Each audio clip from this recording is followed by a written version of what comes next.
नारळी पौर्णिमेची गोष्ट. समुद्राशी जोडलेलं एक नातं. एकदा समुद्रकिनारी एक छोटंसं कोळी गाव होतं. त्या गावातील प्रत्येक घराचा संसार समुद्रावरती चालायचा. पहाटेची वेळ झाली की कोळी बांधव आपल्या होड्या घेऊन समुद्रात जायचे आणि संध्याकाळी परत यायचे.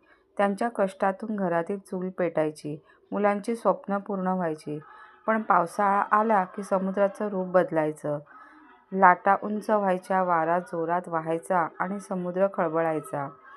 म्हणून कोळी बांधव काही काळ समुद्रात जाणं थांबवायचे. गावात एक वृद्ध कोळी होता. तो नेहमी म्हणायचा, समुद्र आपल्याला अन्न देतो, पण त्याची ताकद कधीही विसरू नका.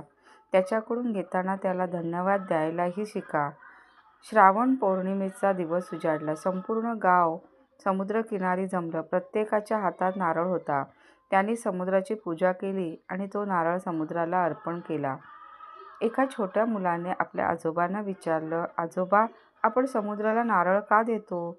आजोबा हसले आणि म्हणाले, बाळा, हा नारळ फक्त नारळ नाही, हा आपल्या कृतज्ञतेचा मान आहे. ज्या समुद्राने आपल्या घराला अन्न दिलं, त्या समुद्राला आज आपण नमस्कार करतो.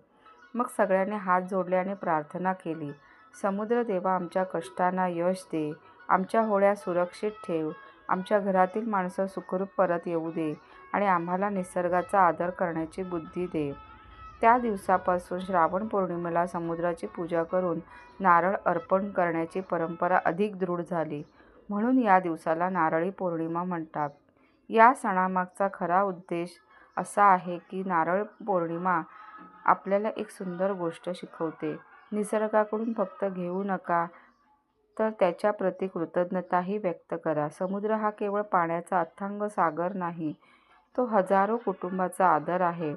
म्हणूनच नारळी पौर्णिमा म्हणजे केवळ नारळ अर्पण करण्याचा सण नाही, हा निसर्गाला केलेला नमस्कार आहे, कष्टकरी माणसाच्या श्रमांना दिलेला मान आहे आणि तू आम्हाला देतोस म्हणून आम्ही तुझे आभारी आहोत, असं सांगणारा दिवस आहे.